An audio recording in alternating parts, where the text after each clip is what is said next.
40 miles off in the distance, they may as well be on the moon. Right. Karen and Paul Colson. Cut off. From their own country. Totally. Yeah. The Colsons live on the northwest angle, that little bump at the top of Minnesota, only reached by driving through 40 miles of Canada. All good till last March, when Canada and COVID closed the border. Very depressing. There was nobody. Nobody able to reach the Colsons resort, one of a dozen that provide jobs for the 100 or so people who live on the angle. Livelihood severed for 10 months. We had 0 people at our place. Yeah. 0. The angle needed something bold.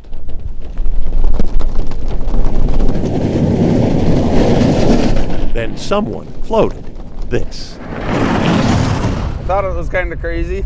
Cale Alsleben is one of the plow drivers now keeping open a 22-mile ice road across frozen Lake of the Woods. A lifeline. You got to figure some way to get customers up here. And it's working.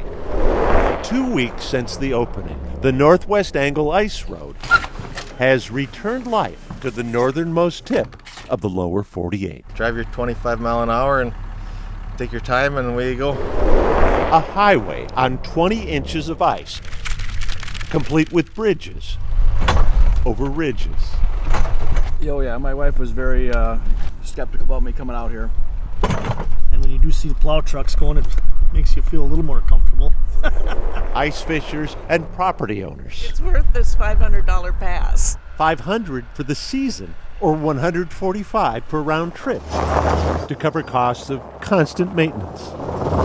We have a cabin up here, and it's the only way we can get here right now. The ice will only prop them up till spring. We don't have anything else. But the Colsons right? will take it. Everybody will be able to hang on a little bit longer. A moonshot on a moonscape. Sink or swim. So we just keep swimming. Boyd Hooper, KARE 11 News, Lake of the Woods.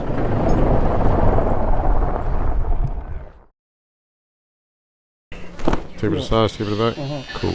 At Urban Touch Barbers and Salon, There you go. it's not just about a haircut. It wears on you. It's a space to speak freely. It wears on you. State offers Exhibit 221. The world is watching what happened just down their street. We're reliving the death of this man. I mean, this is from our neighborhood, so that really stands out. Owner Billy Hill has turned the TV to trial coverage all week. It wasn't really a debate. I think the neighborhood was a demand. They wanted to see it. 5-306. I'm glad this trial is public, though, because it's showing all the evidence that we didn't even know. Darren Britt, like everyone else, is watching the first time a Minnesota trial has been broadcast live. Sometimes it's just too much to take at this time. Images that cannot be brushed off. So these are the scenes that we turn away from, that we tired of. That. Like the ones of George Floyd's body. Yeah, this is the stuff that we turned from this morning. But turning the channel doesn't turn off the trauma. It's kind of like reopening a wound. What if that was my brother, or what if that was me? You can only see him die so many times. You can only see him laying on that stretcher, lifeless, so many times. Some of their clients witnessed it and testified in court. So it's supposed to be a system of justice. We're living in a system where it's just us. It has to come to an end. George Floyd is our last. As the trial continues to take shape, looking good, looking good. Billy will be giving haircuts. But he gets the last word on it. And holding space for the community. Heidi Wigdahl, KARE 11 News, South Minneapolis. Breaking news out of Minneapolis. It's easy to look at Minneapolis and see the fear. A verdict has been reached. But listen closely and you'll hear the hope. I am hopeful. The nonprofit The Real Minneapolis started after George Floyd's death. We've been waiting for it since May 25th. Everyone is in place, the jury is in. Focused on helping the city's youth, like Ella Pritchard and Jada Anderson. This is an important day. It's going to say a lot about today, the future, America. It's going to say a lot. Heard from the Hope Youth Center to across the world. Members of the jury, I understand you have a verdict. Members of the jury, I will now read the verdicts as they will appear in the permanent records of the 4th Judicial District. State of Minnesota plaintiff versus Derek Michael Chauvin, defendant. Verdict, count 1. 3 counts, 3 verdicts, 3 times. The judge said, find the defendant guilty. Guilty. Bail is revoked, bond is discharged. I'm relieved. I mean, nothing can bring George Floyd back, but at least this is a huge step towards racial justice. Work just at the beginning. Like, that's my dad, that's my brother, that's me. Like, that's all of us. Members of the jury, I'm now going to ask you individually. I just want to see justice for all stolen lives. And this, to me, like, it just gives me a lot of hope. Hope. Put him away. With no end. We just want to be equals. That's it. Yeah. I hope.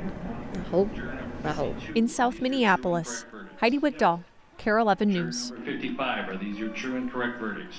Yes.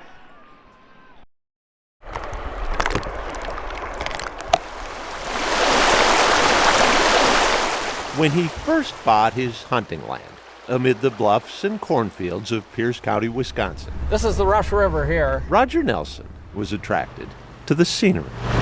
Kind of back to Mother Nature.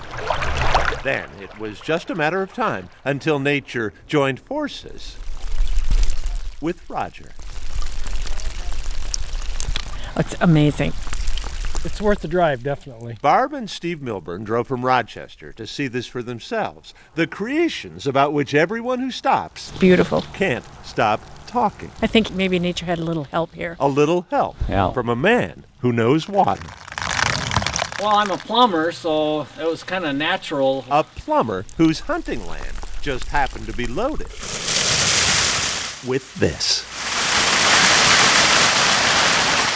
1,000 gallons a minute surging from 650 feet below. No pump. No pump. Nope. Just water gushing to the surface naturally from an artesian well deep beneath Roger's property. And you got to thinking. Yep. One small ice sculpture formed accidentally when Roger left open a pipe has inspired more than 30 others, all connected by the plumber to his artesian well. You do have to admire the artwork. Quietly feeding still growing behemoths 24/7. 25 pounds pressure all the time. Only one thing better. When it's dark, all the lights come on. The lights that turn sculptures into ice spirits. And then that one looks like a unicorn. J.C. Bauer came to see them with her family. It's pretty awesome. That one looks like a ballerina. Imagination stretchers. That's her long hair. All of which got their start as one of 33 standing pipes, flagpoles basically, into which Roger drills holes. This one right there, that's right there. Roger drills the holes, and nature decides on the shapes. You never have a clue. Roger downplays the work this took, laying more than 1/3 of a mile of underground pipe to feed nature's creative appetite. Does any of this surprise you? Not one bit. No, not one bit. As his friends know, Roger's passion runs hot. I'm surprised there's not more of them. It's all or nothing. Yep. And he shares it with everybody. Yeah. Shares it with every braking driver, every camera-toting visitor. Amazing. And this crew. So who made all these? Our grandpa. Our grandpa. Cruz, Knox, Rowan, and Reagan. Sounds like it's raining and I like the sound of that. Whose grandpa tapped in to something special. It feels like it's a fairy tale. It does. As long as the earth keeps sending up the water, Roger will honor the gift. It's a partnership. Yeah. Well done. Good end product. Plumber. Well done. Boyd Hooper, KARE 11 News, Maiden Rock, Wisconsin.